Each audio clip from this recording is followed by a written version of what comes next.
Palakpakan nga po natin ang Diyos. For the past 6 months, the Lord has been good. The Lord has been faithful to each and every one to us. Amen po ba? Pumalakpak nga po ang mga nakaranas ng katapatan at kabutihan ng Diyos. Amen. Praise God, praise God.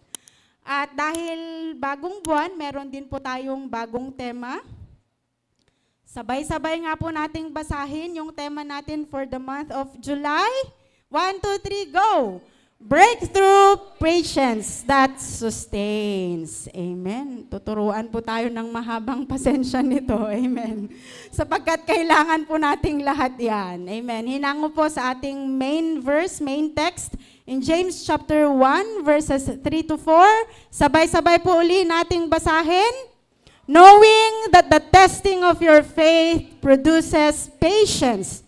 But let patience have its perfect work, that you may be perfect and complete, lacking nothing. Amen. Ang ganda po ng ating tema. At ang atin pong pamagat sa umagang ito, sa ating pag-aaralan, next slide po. Sabay-sabay po uli nating basahin. 1, 2, 3, go! Patience, trusting God's timing while waiting. Ayan. Tuturuan po tayong maghintay at habang tayo po'y naghihintay, tuturuan po tayong magpasensya. Amen. Muli ang ating text, kinuha ko na rin po doon sa ating theme verse, James chapter 1 verse 4. Basahin po natin, ano pong sabi dyan? Let patience have its perfect work, that you may be perfect and complete, lacking nothing. Amen. Kapag daw po yung pagpapasensya ay natutunan natin at nagawa niya yung kanyang trabaho sa buhay natin, sa puso natin, magiging perfect and complete daw po naman tayo at wala po tayong anumang kakulangan. Amen. Napakaganda po. Now, in our introduction, patience is not merely waiting. Patience is trusting God while we wait. Yan. Hindi lamang po tayo basta naghihintay, kundi sa ating paghihintay, nagtitiwala po tayo sa ating Diyos. Amen po ba? Amen. And sa mga panahon ngayon, lalo na we are living in a world of instant gratification, medyo mahirap pong i-practice yung patience. Kasi nga, nasanay tayo sa instant. Next slide. Ano po ba yung mga gratification, instant gratification na yan? We have instant messages. Kahit gaano kalayo yung tao, no? Miles away, nasa ibang lupalop ng daigdig, is just a text and call away. May gusto kang sabihin, PM lang, nakarating na, kahit napakalayo po nung kausap mo. Amen.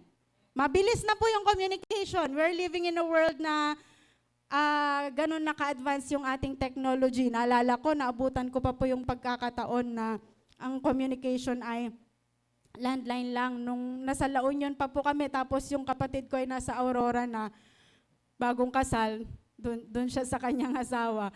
E di pag namimiss niya kami, tatawag, ano ba yan? Pupunta pa sa bayan, tapos PLDT, connect call pa. Basta, minsan nagkakaroon pa ng ano sa linya. So mga ganon. Unlike ngayon, just a text away, PM away. Kahit nga wala kang load, di po ba? Free data, makakapag-send ka ng message. So ganon po ka-instant sa ating panahon. What else? Instant food. Ayan. Walang makain. Hanap lang dyan. Tutubigan mo lang noodles, pansit canton. Pwede na, makakakain ka na. Amen. Kape. Dati, titimplahan mo pa ng kape, ng cream, ng asukal. Ngayon, instant, bubuhos mo lang, 3-in-1. Andiyan na kaagad, kompleto na. Mainam na yung panlasa. So, instant. Amen. Next, same-day delivery. Speaking of food, no? Gutom ka. Gusto mo mag-McDo. Nandito ka, tinatamad ka pumuntang McDo. Up lang. Food Panda, food delivery, mamaya andyan na yung pagkain. So, ganun po ka-instant. May o-orderin ka, may kailangan ka, tinatamad kang pumunta ng mall, tinatamad kang magbiyahe. Maaga mong in-order ng umaga, mamayang hapon, nandyan na, kahit galing ng Bulacan, Cavite, kung saan man galing yung parcel na yan. Kung hindi man same day, next day delivery. Amen, ganun po kabilis. So, sanay tayong instant at mabilis yung mga pangyayari. What else? Quick answers. Yan, may mga tanong tayo, may hindi tayo alam. Everything is searchable now. Tanongin lang si pareng Google, si ChatGPT. Actually, you can ask anything and everything under the sun. Madalas nga, pag may di ka alam o may tinatanong ka nung nakarang araw, kailan ba yun? Nutusan ako ni Brother Joel, may bibilin ako na pyesa. Somewhere dito sa may Carriedo. Hindi ko alam yung pupuntahan ko. Tapos wala akong data. Nandun na ako sa Carriedo. Sabi ko, search mo nga, paano pumunta doon? Saglit lang, pinorward na niya. O ito, na-instructan ka na niya. Kumaliwa sa ganito, punta sa ganito, nakarating na ako doon sa pupuntahan ko. Unlike nung araw, nung panahon, wala, saan kaya dito? Ang dami mo nang napagtanungan, di ka pa nakakarating sa iyong paroroonan. Amen. And anything, di ba? Mga bata ngayon, di ba? Pag may assignment, AI. ChatGPT lang, andyan na yung sagot. Ano, natatawa pa ako kay Precious, no? Magpapaturo, magtatanong, sabi ko, lalo pagpagod ako, ChatGPT mo na lang kasi, kung ano yung nandyan, yun na yun. Sabi niya, ayaw ko nga mag-ChatGPT kasi pare-parehas kami ng sagot, mga kaklase ko. Amen. So, we all have easy access, very instant. Kaya, kapag hindi natin nakuha instantly, nagiging impatient po tayo. Hello? Ano ba yan? Ang hirap-hirap naman. Pag hindi mo makuha kagad, kasi nga sanay na tayo sa ating kapanahunan na everything is instant. Madali na po yung access. At the positive side, maganda na may sagot kagad, may tugon kagad. At the negative side, yun nga po, nagiging impatient tayo kasi nga, hindi natin nakukuha kaagad dahil nasanay tayong andyan kaagad. Amen. But you know what? God's greatest works often happen through a process, hindi po instant. Next slide po, tignan natin. Marami po sa mga lingkod ng Diyos at marami po sa mga ginawang kamangha-mangha na bagay ang Diyos na hindi po sa instant nangyari kaagad. And it took a process and mostly long process. Amen. Marami po tayong biblical examples dyan. Many of God's people waited. Tignan po natin ang ilan sa mga example. Kilala po natin si Abraham. Abraham waited for a son. How many years po ang paghihintay ni Abraham? It took him 25 long years bago po mangyari yung ipinangako ng Diyos na son sa kanya. Kung titignan po natin in Genesis chapter 12 verses 1 to 3, God calls Abraham and promises to make him a great nation. Tinawag siya ng Diyos, sabi ng Diyos sa kanya, I will make you into a great nation. Paano mangyayari yun? Siyempre mangyayari yun kapag marami siyang mga mabubuong mga lahi. Magkakaroon ng maraming anak. Pero ano pong kalagayan nila noong tinawag siya ng Diyos? Pinangakuan din siya ng Diyos in Genesis chapter 15, you will become God promises Abraham descendants as numerous as the stars. Pag tumingon po tayo sa kalangitan, paggabi, at makita natin ang stars, di po natin kayang bilangin. Amen. And God said to Abraham, God promised to Abraham, as numerous as the stars, kung gaano karami ang mga stars, ganun magiging kadami ang iyong lahi. Kung siguro tayo si Abraham nung time na yon, natanungin natin siguro ang Diyos, paanong magiging ganyan, Lord? Unang-una, matanda na silang parehas ni Sarah. Paano magkakaanak? And year after year, the promise seemed impossible. At times, Abraham and Sarah tried to help God by relying on their own plans. Ang tendency po kasi natin, kapag may pinangako ang Diyos, at lumipas ang mga panahon, parang hindi naman nangyayari yung pangako na yon, gumagawa po tayo ng sariling kaparaanan natin. Amen. So, for 25 years, wala pa po yung pinangakong anak, ano pong ginawa ni Abraham at ni Sarah? Sabi ni Sarah, para magkaanak tayo, sipingan mo na lang yung servant ko, si Hagar. At nagkaroon nga po ng anak, si Ismael. Pero si Ismael ba ang anak na pangako ng Diyos? Siyempre hindi po, kasi hindi po yun anak ni Abraham at ni Sarah. But then, kahit po ganun yung kanilang ginawa, God remained faithful. Tinupad pa rin niya yung kanyang pangako. And in Genesis chapter 21, Isaac is born as God promised. Palakpakan nga po natin ang Lord. Ang lesson po sa buhay ni Abraham, God's promises often require patient faith. Sabihin nga po natin, patient faith. Amen. Kailangan daw po yung pananampalataya natin, punong-puno ng pagpapasensya sa paghihintay. Kasi nga po, inabot ng 25 years bago po ipinanganak si Isaac na pangako ng Diyos. But, tinupad pa rin ng Diyos. A promise is a promise. And Numbers 23:19, sabi po doon, God is not a man that he should lie. Does he promise and not fulfill it? Sabi doon, hindi tao ang Diyos para magsinungaling. Ano man ang kanyang pinangako, tutuparin niya ito. Regardless of how long will it take, God will fulfill that promise. Amen. May pangako po ba ang Diyos na pinanghahawakan natin at hinihintay natin? Kapatid, kung di pa man dumarating yan, panghawakan mo lang. At the right time, God will fulfill that sa buhay mo. Amen. Palakpakan po natin ang Lord. Next, Joseph. Joseph waited in prison. Ano pong kwento ng buhay ni Joseph? As a young man, Joseph received dreams that God had a great future for him. Si Joseph, the dreamer. Marami po siyang mga panaginip at mga pangitain na someday, magiging great po siya. But instead of immediate promotion, he was betrayed by his brothers.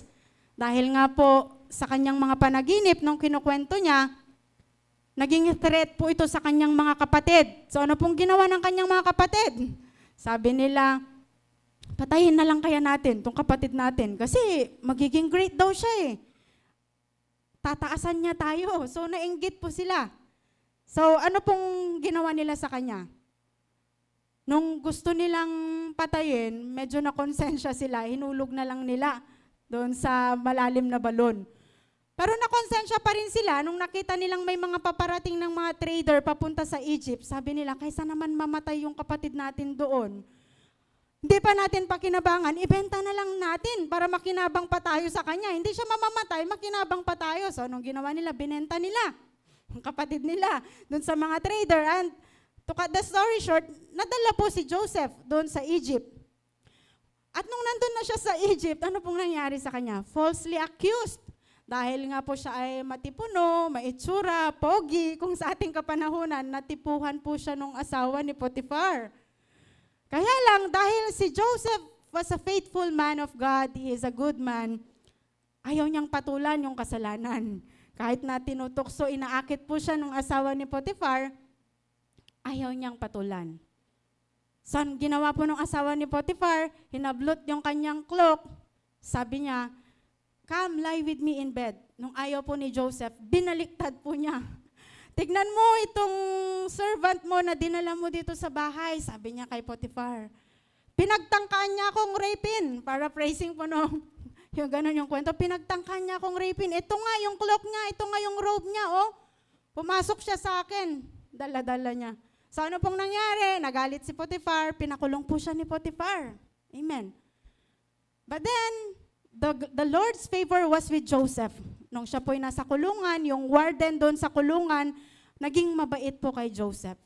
At nung siya po'y nasa kulungan, kasi nga may gift siya from the Lord na nakakapag-interpret siya ng mga dreams, nandun, saktong nakulong din doon yung cupbearer at saka yung isa pang tauhan ni Pharaoh, nagkaroon sila ng panaginip, ininterpret niya yung mga panaginip na yon at naging totoo kagaya ng pagkaka-interpret niya. Nung nandun siya sa kulungan, nung ininterpret niya yon, sabi niya doon sa cupbearer, when everything goes well with you, kapag nakalabas ka na sa kulungan na ito at okay ka na, huwag mo kong kakalimutan. Kasi yung panaginip ng cupbearer, in-interpret ni Joseph na in 3 days, makakalabas ka sa kulungan na ito, tapos i-resume ka sa yung posisyon ng Pharaoh. Kabaliktaran naman yung isa, in 3 days, makakalabas ka sa kulungan na ito, at yung ulo mo ay mapupugutan, ihahang. At ganun nga po yung nangyari. So, nung nangyari na po yun, na-restore tong cupbearer sa kanyang trabaho, nakalimutan niya si Joseph. So, Joseph remained in the prison. He waited in the prison. Pero ano pong nangyari? Yung paghihintay po ni Joseph doon sa prison, it became God's classroom for preparing His purpose for Joseph. Kasi po, ano pong nangyari? So, yun nga, nung nakalabas na yung cupbearer, nakalimutan niya si Joseph. Ngayon, nandun na ulit sa trabaho yung cupbearer na naginip si Pharaoh. At walang makapag-interpret sa panaginip ni Pharaoh. Ngayon, naalala nitong cupbearer, meron akong nakilala doon sa kulungan na magaling mag-interpret ng dreams. At yung panaginip namin, in-interpret niya, at ganun nga yung nangyari. So, in short, dinala po si Joseph, na-interpret po ni Joseph yung dream ng Pharaoh. He had God's favor. At eventually, yung pangako ng Diyos sa kanya na-fulfill po. Naging mataas po ang kanyang position, and it saved lives of many. Kasi nung nagkaroon po ng taggutom sa kanilang lugar, nasa Egypt po si Joseph, pumunta po yung kanyang mga kapatid, not knowing na ito na pala yung kapatid nila na binenta nila. Siya pong naging dahilan para magkaroon ng pagkain yung mga Israelites. Amen. So, pangit man yung nangyari kay Joseph, it served the lesson. Naging training ground niya yon, naging classroom niya yon, para in the future, hinanda siya ng Lord sa magiging purpose niya, sa layunin niya. Hinanda yung kanyang patience, hinanda yung kanyang humility, hinanda yung kanyang pagtitiwala dun sa pangako ng Diyos sa kanya. Amen. Palakpakan po natin ang Lord. Next, David waited for the throne.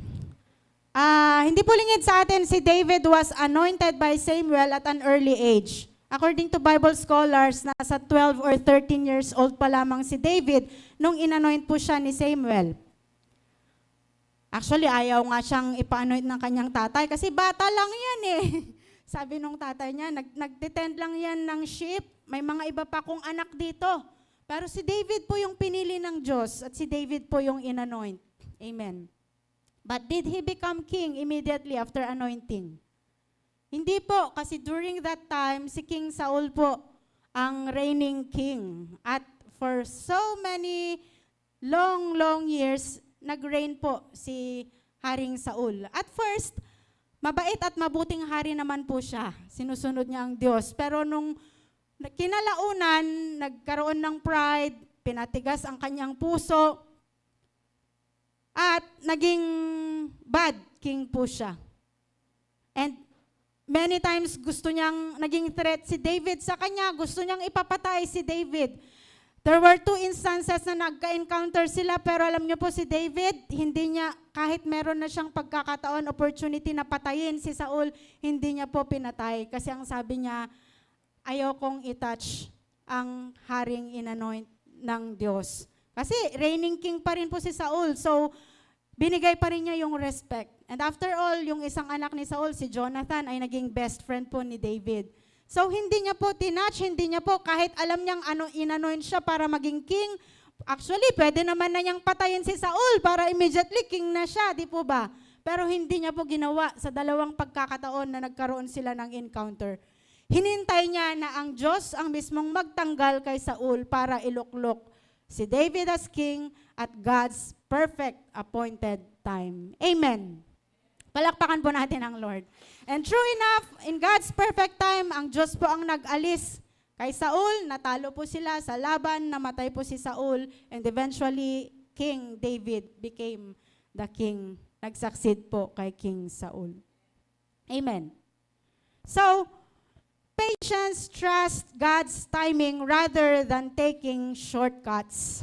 Tutusin, pwede namang i-shortcut ni David eh. Kasi nga, inanoint na siya para maging next king. May pagkakataon na siyang patayin si Saul. Kapag napatay niya si Saul, hari na sana siya. Pero hindi niya po ginawa. Hindi niya shinortcut ang mga pangyayari. Inantay niyang ang Diyos ang magtanggal kay Saul para iluklok siya ng Diyos bilang hari na kapalit. Amen. Now, in our lives, may mga bagay-bagay po kasi tayong pinapanalangin sa Diyos. May mga pangako ang Diyos na pinanghahawakan natin. And like David, sometimes, Lord, parang ang tagal naman.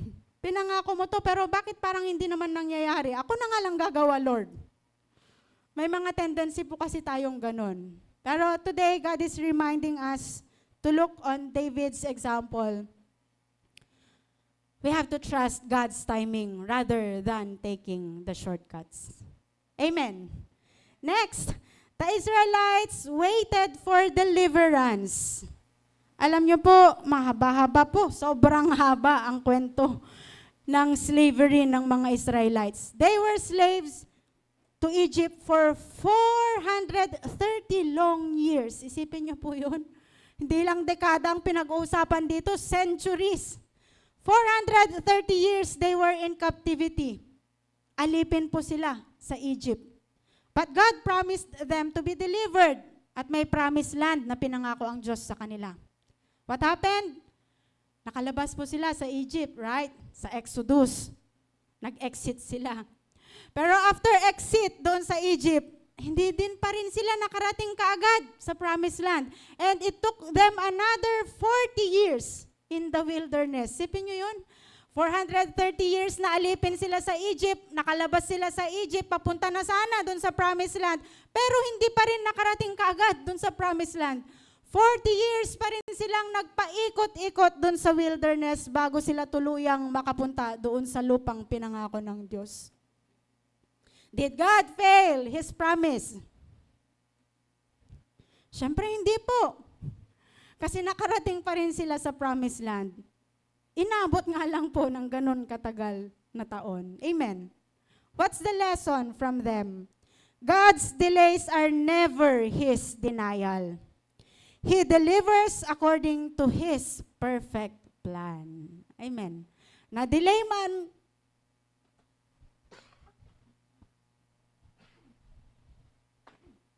yung pagpunta nila sa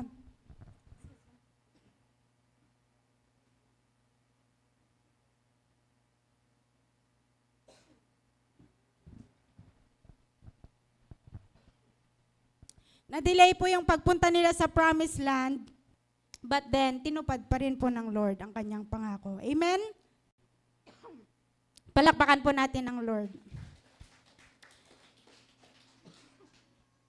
Next, the disciples waited for the promised Holy Spirit. Ang dami pong mga naghintay, no? Alam ko, tayo din po, naghihintay din po tayo sa Lord. Ano po yung kwento ng mga apostles, ng mga disciples? Nung after Jesus' resurrection, He commanded His disciples to begin, not to begin a ministry immediately. Nung namatay na nga po si Jesus and then nag-resurrect siya, nagpakita siya sa kanyang mga disciples, hindi niya sinabing, sige, humayo na kayo. Pamalitan nyo ng magandang balita, mag-preach kayo. Hindi po ganun yung command ni Jesus, kaagad-agad. Pero ano pong sabi ni Jesus? Tarry ye in Jerusalem, sabi ni Jesus. Maghintay kayo doon.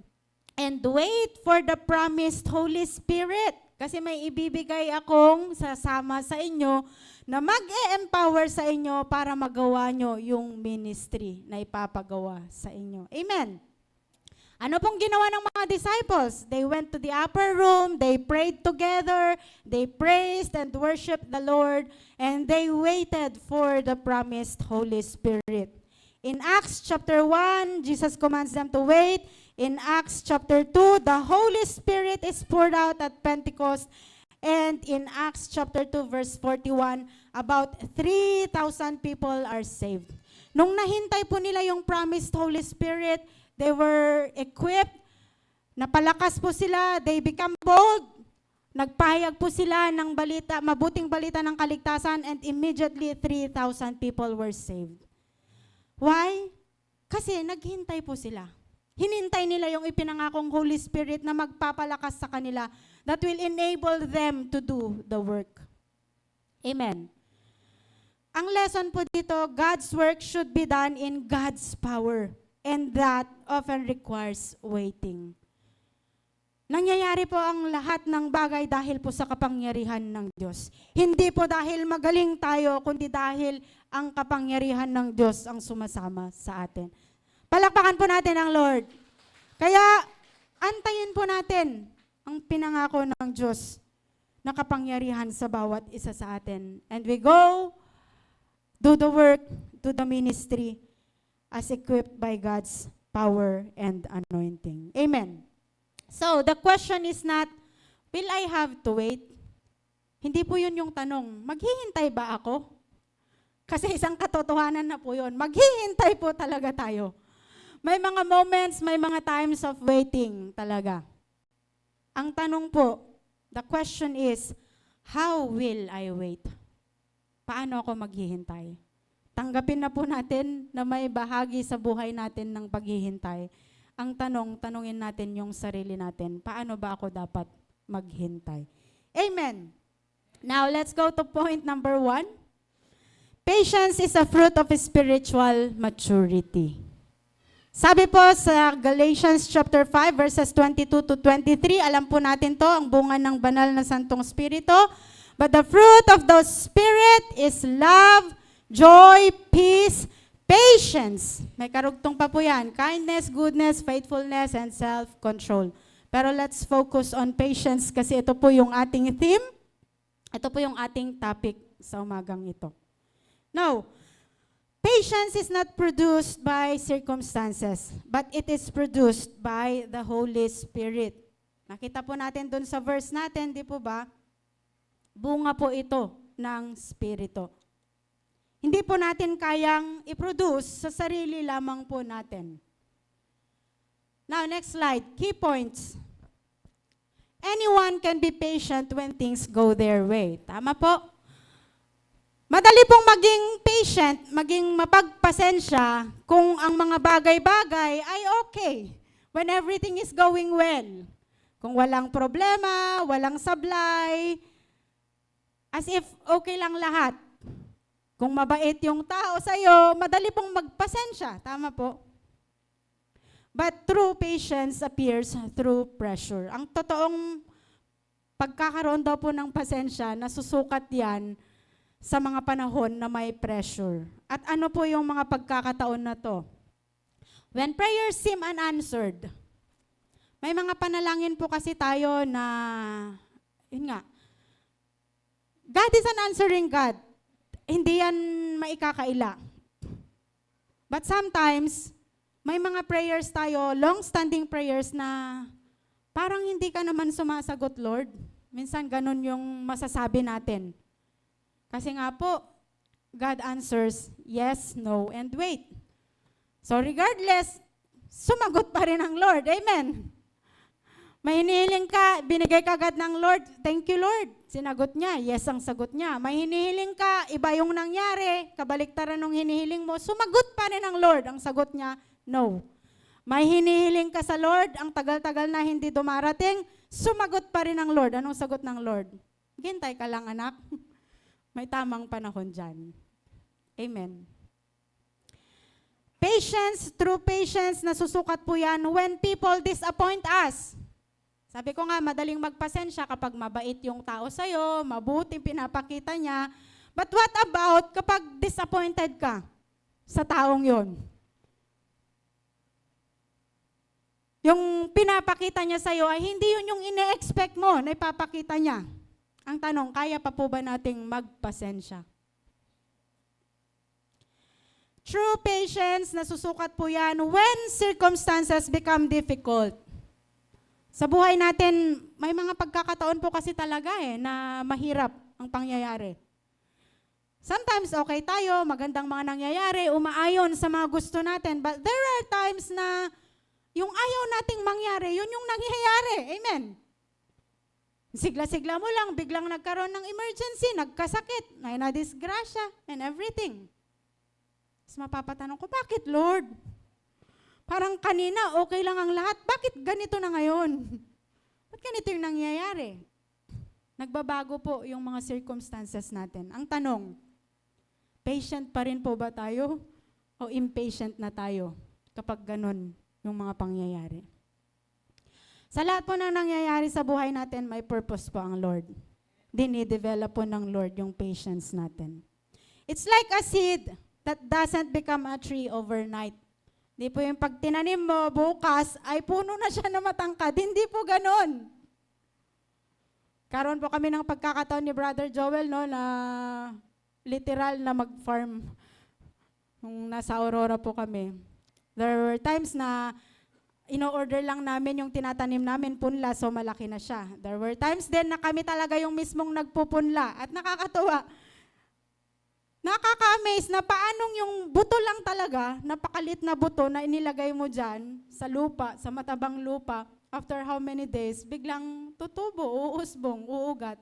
But hindi po siya nangyayari overnight. Hindi yung nagpunla kami ngayon, bukas ay malaki na, hindi po ganon. So lalagay muna namin sa nursery, like 7 days bago lumaki, and pag nakalaki na siya, another 7 days para patibayin yung ugat niya, saka pwedeng i-transplant. Pagka-transplant mo, it takes a long time. Didiligan, abonuhan, dadamuhan, and everything bago po tuluyang mamunga. Ganon din po sa atin. Growth happens underground before it is visible above ground. Dinidevelop ng Lord yung patience natin bago tuluyang maging smooth ang lahat ng pangyayari outside. Una munang dinidevelop yung inside, yung character natin, yung bunga ng pagiging pasensyoso at pasensyosa. Amen? Likewise, God often works in us before He works around us. Prayer natin, Lord, gusto ko maging ganitong mangyari. Gusto natin instant agad dyan, pero hindi yun yung nangyari. Sa halip kabaliktaran. Ayun pala, may gusto pang i-develop ang Lord sa atin bago mangyari yung gusto nating outcome o mangyari. Amen. So in our application, tanungin daw po natin yung sarili natin. Kasama po ako dyan. How do I react when I don't get what I want immediately? Pag may gusto tayo at hindi natin nakuha kaagad, hindi nangyari kaagad, paano ba tayo nagre-react? Hala ko, pag utusan ko si Precious, no? Nak, kunin mo nga yung ganito. Tapos nagsa-cellphone pa rin, may ginagawa. Diba sabi kong kunin mo yung ganito? Tumataas na yung boses, no? Pero sa mga simpleng bagay na ganun, at sa marami pang mga ibang mas komplikadong bagay, when we do not get immediately what we want, how do we respond? Kaya pa po ba nating magpasensya? O, bahala ka nga dyan, ayoko na. Magiging frustrated na tayo. Ikaw at ang Diyos lang po nakakaalam. At sa umagang ito, tinuturuan po tayong lahat ng Diyos. Amen. God is often more concerned with our character than our comfort. Hindi po ibig sabihin na ayaw ng Diyos na maging komportable tayo. Of course, God wants that. Pero mas unang concern niya yung character development natin. Kaya may mga pangyayari na hindi maganda para matest po yung ating character, yung ating patience. Amen. Biblical example, balikan po natin kanina si Joseph. Next slide. Joseph experienced, ano po yung kanyang mga naranasan? Betrayal by his brothers. Kasi nga, nainggit nga sila, kaya pinagplanuhan nila ng masama si Joseph. He also experienced slavery. Kasi nga, ibinenta siya sa mga trader, dinala ng trader sa Egypt, naging slave po siya doon sa Egypt. Yung prior slide po, bago yan. False accusations. Inakusahan siya na gusto niyang i-rape yung asawa ni Potiphar kahit hindi naman ganon yung pangyayari. Tama po? Imprisonment. Nakulong po siya dahil nga inakusahan siya ng mali. But, you know what? God used every delay to prepare him for leadership. Kasi the prison was not God's rejection, it was God's preparation for him. Nung nandun siya sa prison, natuto siyang maghintay, natuto siyang magpakumbaba, natuto siyang magtiwala sa Diyos. Now, in application sa ating mga buhay, maaring may mga delay sa mga panalangin natin. The delay you are experiencing may not be punishment, kagaya ni Joseph. Yes, si Joseph. But it may be a preparation. Sometimes, God's wait is actually His way of saying, you're not ready yet. Di ka pa kasi handa, anak. Baka pag ibinigay ko itong gusto mo, itong pinagpipray mo, baka malula ka. Hindi mo kayang i-handle. Kaya, I'm getting you ready. So, habang tayo naghihintay, sabi ng Diyos, I'm preparing you. Hinahanda muna kita bago ko ibigay yung dakilang bagay na iyon. Amen. Next, patience requires trust in God's timing. Meron po kasing sariling timetable ang Diyos at madalas iba yung timetable niya sa timetable natin. Kasi nga tayo, ang timetable natin, gusto natin agad-agad. May plano tayo, gusto ko ganito, sa ganitong panahon mangyari. But ano pong sabi sa Ecclesiastes chapter 3 verse 11? He has made everything beautiful in its time. Sa tamang panahon po ng Diyos, hindi po sa ating panahon. Not our time, but God's time. Amen. Key points. We often pray, Lord, sige na, gawin mo na ngayon. Gusto ko ngayon na. Amen. But God often answers, I will do it at the right time. May kanya-kanya po tayong mga long-standing prayers. Meron po kaming long-standing prayers ni Brother Joel na inaalagaan namin, pinagpipray hanggang sa ngayon for 7 years, more than 7 years. At every time we pray, ganito pong prayer namin, sige na Lord, ibigay mo na. Pero as time goes by, napagod no. Kasi hindi binibigay. Hindi po tayo napapagod manalangin. Nananalangin pa rin, pero ganito na po ako mag-pray ngayon. Sabi ko, sige Lord, kung hindi pa ngayon, sustain mo lang kami. And as we wait, sige lang, samahan mo lang kami. Pinagkakatiwala namin sa iyong kamay. Total, plano mo naman ito. Kung kailan yung perfect time mo, sige na Lord. Pero habang naghihintay kami doon sa perfect time na yon, samahan mo lang kami, Lord. Turuan mo lang kaming maghintay, sustain mo lang kami. And then we will patiently wait for that. Kasi napagod na po doon sa araw-araw na, sige na Lord, bigay mo na ngayon na. Isipin niyo, 7 years na po. Ganon lagi yung prayer mo at hindi dumarating. Pero God teaches us to wait. At sa tamang panahon ng Diyos, sabi po sa Isaiah chapter 60 verse 22, when the time is right, I, the Lord, will make it happen. Amen. Palakpakan po natin ang Lord. Kapatid, meron ka bang long-standing prayer sa Lord? At binitawan mo na ba? Sabi mo, ang tagal-tagal naman, Lord. Sige, wag na nga lang. Hindi ko na lang hihintayin. Pero, faith, trust God's promises. Kailangan pa rin nating magtiwala sa Diyos. And patience, trust God's schedule. May timetable po ang Lord, may schedule po ang Lord, may tamang panahon ang Lord para sa lahat. Hintayin lamang po natin. Amen. Biblical example, si Abraham at saka si Sarah. Diba, kagaya ng nasabi natin kanina, God promised a son, but the fulfillment did not happen immediately. After 25 long years of waiting, saka pa lamang po natupad yung pangako ng Diyos. Yet, God's promise came exactly as He declared. God has never been late. Kalaman natin, late na, huli na, pero sa Diyos, kailanman yung delay is not a denial and yung delay ay hindi po delay sa kanyang timetable. So, ano pong application? When we are waiting, wag po nating i-abandon yung promise.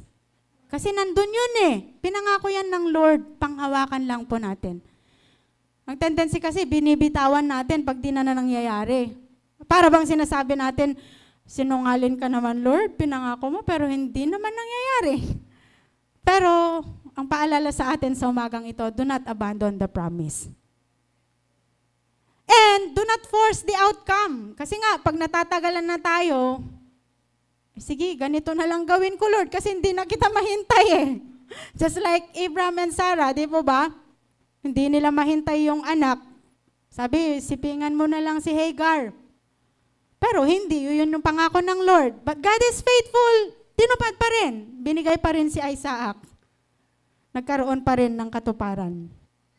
And ito po, madalas nagagawa kasi natin to. Do not compare your journey with someone else. Kasi habang naghintay tayo, napapatanong tayo eh. Sabi natin, Lord, bakit si ganito? Parang ang gaan ng lahat sa kanya. Naiinggit po tayo, kaya naiko-compare natin. Minsan sabi natin, Lord, bakit ako? Naglilingkod naman ako sa'yo, tapat naman ako, nagpe-pray naman ako lagi. Pero bakit, Lord, parang hindi mo naman sinasagot yung prayer ko, buti pa si ganito. Kahit masama, ang ganda-ganda ng buhay niya. Minsan may mga ganun po tayo, no? But you know what? Bawat isa po sa atin may kanya-kanyang journey. Hindi po natin pwedeng ikumpara yung sarili natin sa iba. At bawat isa po sa atin, may dakilang plano ang Diyos. May purpose ang Diyos sa buhay mo. Magkaiba doon sa purpose at plano niya, doon sa katabi mo. Kaya hindi po natin pwedeng ikumpara.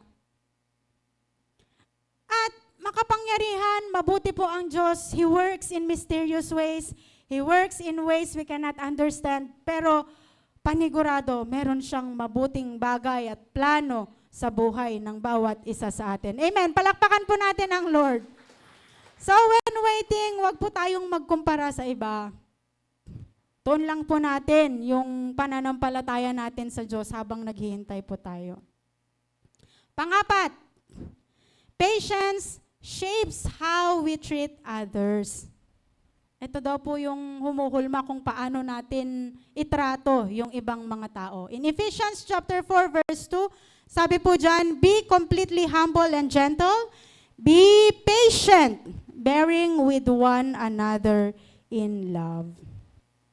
Patience is not only about waiting on God, but patience is also about dealing with people. Key points. Alam nyo po, every relationship requires patience. Agree po ba tayo doon? Sa kahit anumang relasyon, nangangailangan po ng pangunawa, pang-iintindi at pagpapasensya. Ano po ba yung mga relationship na meron tayo? We have marriage. Alam nyo po ang marriage, isipin nyo po no, pinag-unite ang dalawang magkaiba. Magkaibang pinanggalingan, magkaibang klase ng pagpapalaki, magkaibang kultura. Parang sa amin ni Brother Joel, no? Bisaya siya, Ilocano ako, magkaibang kultura, magkaibang kinalakhan. Tapos magiging isa. Isipin nyo po, yung ngipin nga at saka dila natin, simulat sa pool, magkasama na yan, di po ba? Pero there are times, nakakagat natin yung dila natin, di po ba? There are times may conflict sa kanila kahit matagal na silang magkasama. What more pa kaya yung dalawang taong hindi naman talaga nagkasama mula simula. Tapos pagsasamahin mo. Magkaiba ng ugali, magkaiba ng karakter. Parang sa amin ni Brother Joel. Di ba medyo, hello, nanonood po siya ng live, no? Live streaming. Ay, Daddy. Pero that's a reality. Magkaiba kayo at kapag magsama kayo, there is a tendency talaga na magka-clash. And you really need patience. But praise God, by the grace of God, wala naman po kaming away na malala. Normal, natural yung mga hindi pagkakaintindihan, pero nasisettle po lahat yan. Amen. Palakpakan po natin ang Lord. At sa lahat po, marami po ditong may mga asawa, mga magulang na. Alam niyo po yung marriage, hindi naman po nangyayari yan overnight. Kinasal kayo, okay na ang lahat. Nasusubok po yan yung pasensya sa bawat isa habang nagdadaan ang panahon. Amen. Lalo na pag nagkaroon na ng mga anak, sa pagpapalaki ng mga anak. Ito, natatawa ako nung binabalikan ko, no. Kay Daddy, kay Brother Joel, bawal ang chichirya sa mga bata. Eh, si Mami nga kumakain, si Mami pang nangunguna, paano mapagbabawalan yung mga anak? Sabi niya, paano natin didisiplinahin? Sasabihin kong bawal, tapos pag kay Mami naman, okay naman. O di, parang nagiging kontrabida tuloy si Daddy. Kontrabida tuloy ang tatay. Kasi okay naman pag kay Mami, siya pa nangunguna. So, minsan may mga ganon talagang pangyayari. Pero, nakukuha sa pag-uusap, sa pagpapasensya. Kasi kung hindi po kayo marunong mag-communicate at mag-unawaan, kahit mga ganong simpleng bagay, magiging malaking problema. Amen. So, in marriage, it requires patience. Ano pa po yung mga relationship natin sa family? Sa family, we are growing, di ba? Nagbabago. Kahit magkakasama tayo from the start, sa simula, pero as time goes by, syempre nagbabago din yung mga karakter ng bawat isa, meron din kanya-kanyang maturity, may mga nag-rise mga kanya-kanyang ugali, karakter, magkakaiba, at doon po nasusubok yung ating pasensya. But still, kailangan, bahagi po yan ng ating buhay. Families experience conflict because each member is growing and changing. Kahit magkakapamilya, hindi po maiiwasan yan. May conflict, tama po ba? Sa magkakapatid, may hindi pagkakaunawaan. Dumarating yung punto na hindi nag-uusap. Pero bahagi po yan ng pag-train sa atin ng Lord. Dinidevelop po ng Lord yung patience natin. Parents patiently teach a child. At, di ba, pag nagsisimula po yung pamilya, maliit pa yung mga anak, yung mga magulang ang umaalalay sa mga anak, pinagpapasensyahan.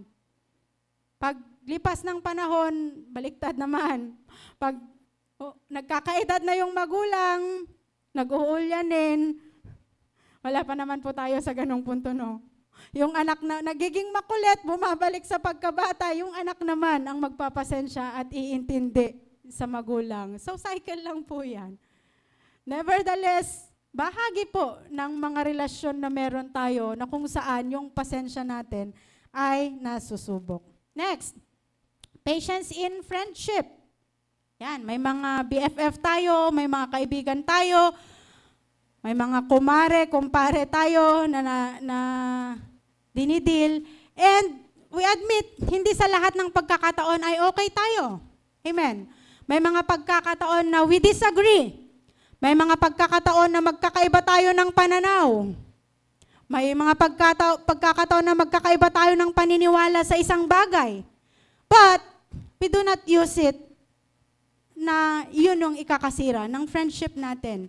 God uses those circumstances para i-develop yung patience natin, para yung friendship natin mas lalo pang tumibay. Amen.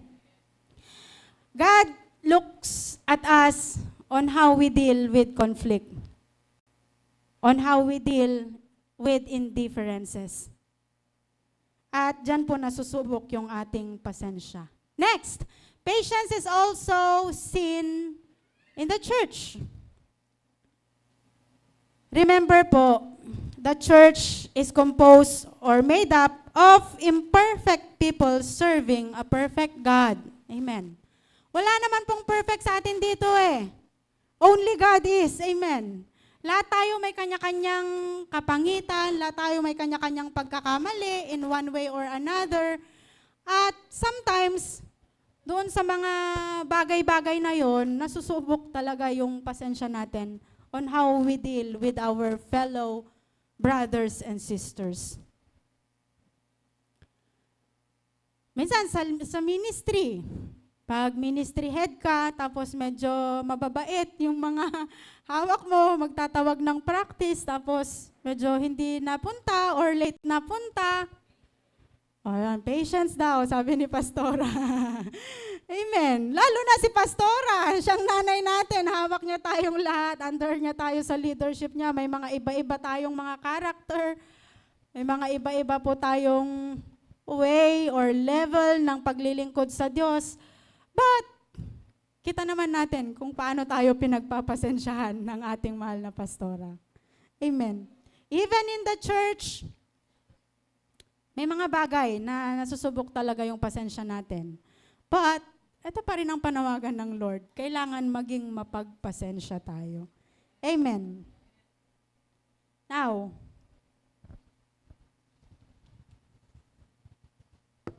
kailangan po nating ma-realize that people grow at different speeds. Magkakaiba po kasi yung growth natin, yung maturity natin. Just as God is patient with us, we must be patient with others as well. Kasi tayo nga, pinagpasensyahan din lang naman ng Lord. Matuto din po tayong mag-extend ng grace at pagpapasensya sa iba.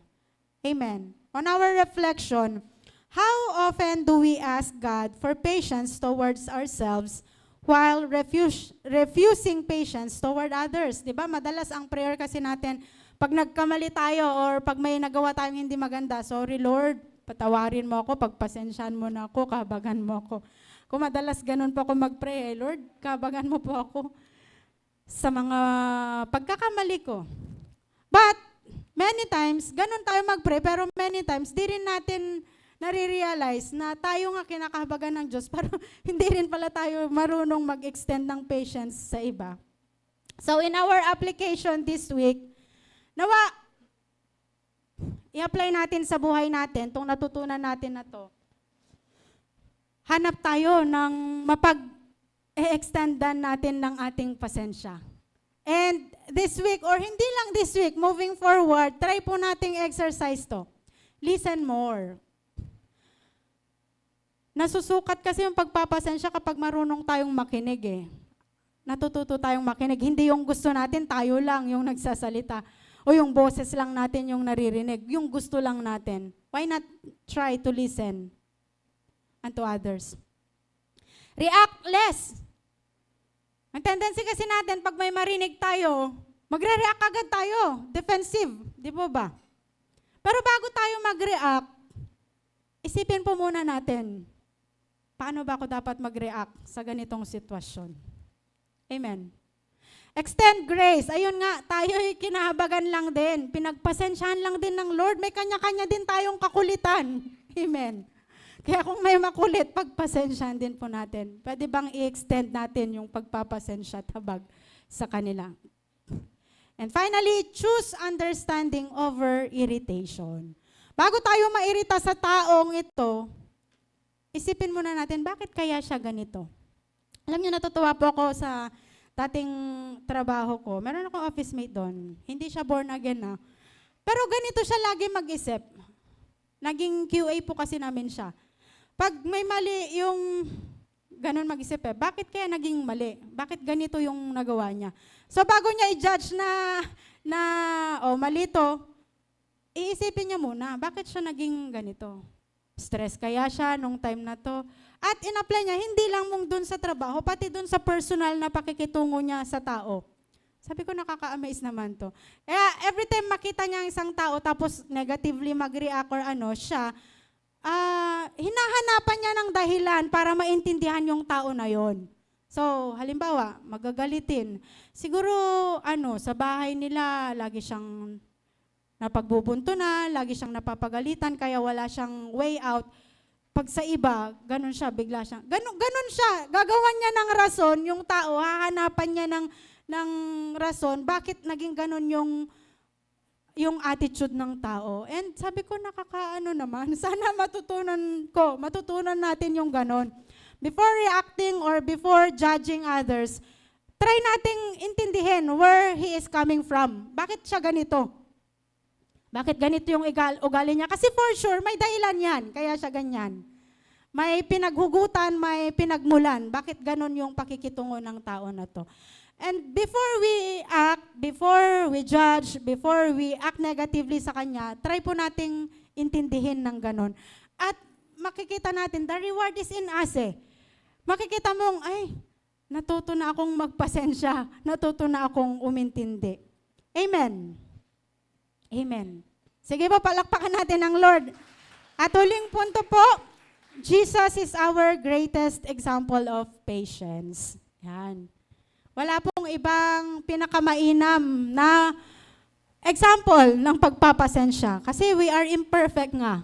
Si Jesus lang naman yung perfect. Pero we have our model na kailangan nating gayahin. In Hebrews chapter 12 verse 2, ang sabi po dyan, who for the joy set before him endured the cross. Yung endurance, yung patience. Ano pong naranasan ni Jesus? He endured rejection. Nireject po siya ng mga tao. Misunderstanding. He was misunderstood. Nung inaamin niya, sinasabi niya na he was the Messiah, kiniklaim niya, sabi nila, blasphemy to God yan. Di nila alam siya nga ang totoong Messiah. So yung mga ginagawa niya, binabatikos nila at binabaliktad. He even experienced betrayal. Sino po bang nagpakulong sa kanya? Sino po bang nagpahuli sa kanya? Hindi ba't tong mga taong ginawa niya ng mabuti? Hindi ba't yung mga taong pinagaling niya? Hindi ba't yung mga taong pinakain niya? Hindi ba't yung mga taong niligtas niya? Pero ano pong ginawa nila sa kanya? Those same people whom He have shown grace, yun po yung nagkanulo sa kanya. Yun po yung nagpahuli sa kanya. Kung tinatanong sinong papakawalan, si Jesus ba o si Barabas? Itong mga taong nagawa ni Jesus ng mabuti, sabi nila si Jesus ang ipakulong, palayain si Barabas. Amen. He experienced suffering, yet He remained faithful. The cross demonstrates ultimate patience. And Jesus trusted that Father's plan even through immense suffering dahil yun po yung plano ng Diyos. Amen. Now, key points. Patience doesn't mean we enjoy hardship. Hindi naman ibig sabihin na ini-encourage tayong magpasensya ay, sige, gustong-gusto kong mahirapan, Lord, para ma-develop yung pasensya ko. Hindi po ganun. Hindi po ganun gusto ng Diyos. Hindi po gusto ng Diyos na maghirap tayo. Pero gusto po ng Diyos na matuto tayong magpasensya during hard times. Amen. Nakukuha po natin yon. Patience means we continue trusting God even in hard situation. Jesus waited through suffering because He saw the purpose beyond the pain. Di ba po, nung nakita na niya, alam na niya kung ano yung kanyang pagdadaanan, nag-pray siya sa Father. Sabi niya, Father, if it is possible na hindi ko na to pagdaanan, pwede po ba? Pero ang sabi niya, dinugtong niya, nevertheless, not my will, but your will be done. Kasi alam niya na kapag hindi niya yun pagdadaanan, walang kabayaran ng kasalanan ng sanlibutan, walang kaligtasan. Pero alam niya na ang plano ng Diyos Ama ay ibigay ang buhay ng Diyos Anak, si Jesus, para maligtas ang sangkatauhan. Sabi ni Jesus, sige Lord, sige Ama, ang kalooban mo ang mangyari. Alam niya yung plano ng Diyos. Tayo po, when we encounter hardship, balik po tayo sa plano ng Diyos sa buhay natin. And let us ask ourselves and God, Lord, ano po yung layunin mo? Ano po yung plano mo? Bakit ganito yung nararanasan ko? Ano yung gusto mong matutunan ko? At ano yung hinahanda mo para sa akin? Amen? In our conclusion, sabi po dyan, patience is not a weakness, not inactivity, not giving up. But patience is trusting God when answers are delayed. May mga prayers pa po ba tayo dyan na hindi pa nasasagot? O nasagot na pero ang sagot ay, wait. Wait lang anak, wait lang. Trust God still. Tiwala pa rin tayo sa Lord. Patience is remaining faithful when circumstances are difficult. Alam niyo po ang tendency kasi ng tao, pag nahihirapan na, aayaw na. Ayaw ko na Lord, pagod na ako. Or ang tagal naman Lord, di mo naman ako sinasagot. Ayaw ko nang magtiwala, ayaw ko nang magpatuloy. But patience is continuing to be while waiting. Amen. Handa po ba tayong maghintay sa Diyos? Amen. Remember, God's delays are not God's denials. What God is doing in you while you wait may be more important than what you are waiting for. Habang naghihintay tayo, nadidevelop yung pagpapasensya natin at yun po yung mas mahalaga. Now, in our closing challenge, tanungin po natin yung ating mga sarili. What area of my life requires patience right now? Saang area ba ng buhay ko ang nangangailangan ng pagpapasensya sa ngayon? Sa pakikitungo ba sa kapwa ko? Sa pamilya, sa asawa, sa kaibigan, sa katrabaho, sa church, kasama sa church, or kung sino man. Tanungin natin sarili natin. Meron po ba? Pangalawa, am I trusting God's timing or resisting it? Sabi ng Lord, wait nga. Or sabi natin, sige na kasi Lord, bigay mo na ngayon. Huwag mo na akong paghintayin ng matagal, di ko na kayang maghintay. Or, wala naman Lord, sige wag na nga lang. Pangatlo, at huli, tanungin po natin yung sarili natin. Let us reflect on this one. What is God trying to develop in me during this waiting season? Ano po ba yung inaayos ng Diyos sa buhay ko habang ako ay naghihintay? Amen. Nawa, i-reflect po natin ang mga tanong na ito and moving forward, matutunan po natin ang mensahe ng Diyos ng pagpapasensya, paghihintay at pagtitiwala sa Diyos. Amen. Tumayo po tayong lahat at aawit po tayo ng isang awiting pagsamba. Ito po ang inilagay ng Diyos. Kasi ang tendency natin while we wait for God, nakakalimutan natin ang kabutihan at katapatan ng Diyos. Dumarating sa punto na, kala ko ba Lord, Diyos kang sumasagot ng panalangin, pero ba't parang hindi naman, parang wala naman. But today, may we be reminded na anuman ang mga pinagdadaanan natin, anuman ang mga circumstances natin, may long-standing prayer man tayo, may hinihingi tayo sa Diyos, maaring ito'y kagalingan, maaring ito ay himala. Maaring ito po ay sa relasyon, pag-aayos ng mga relasyon. Maaring ito ay sa trabaho, sa pag-aaral, o kung ano man. Let us be reminded that God is good and God is faithful.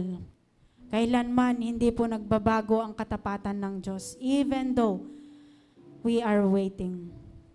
Tapat at mabuti pa rin po ang Diyos. Amen. Let us reflect on this song and let us make it our form of worship. Tayo pong lahat, yumuko, pumikit, taas ang ating mga kamay, sumamba sa ating Diyos. Awit. I will sing of the goodness of God. Awitin po natin, pwede po ba sa Tagalog? At habang inaawit natin to, kapatid, balikan mo lahat ng kabutihan at katapatan ng Diyos sa iyo. Alalahanin mo lahat ng magandang bagay na ginawa ng Diyos. And this is the right time na ibalik sa kanyang pagpupuri. Marami mang mga pinagdaan ng pagsubok at hirap, pero ang Diyos naging mabuti at patuloy na mabuti sa buhay mo. Habang nakataas ang iyong kamay, pasalamatan mo ang Diyos. Sabihin mo, Ika'y tapat sa habang buhay. Yes, Lord. Come on, alalahanin mo kapatid, kailan naging mabuti ang Diyos sa buhay mo? Kailan ka ba iniwan ng Diyos? Wala, hindi ba? Dahil mabuti siya.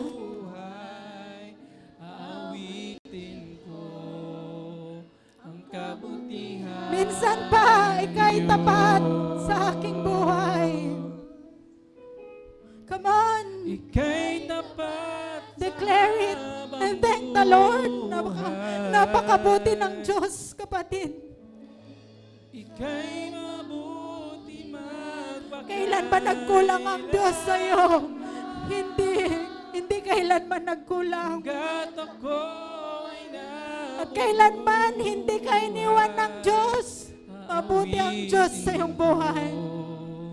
ang kabutihan. Minsan pa, ika'y tapat. Yes, Lord.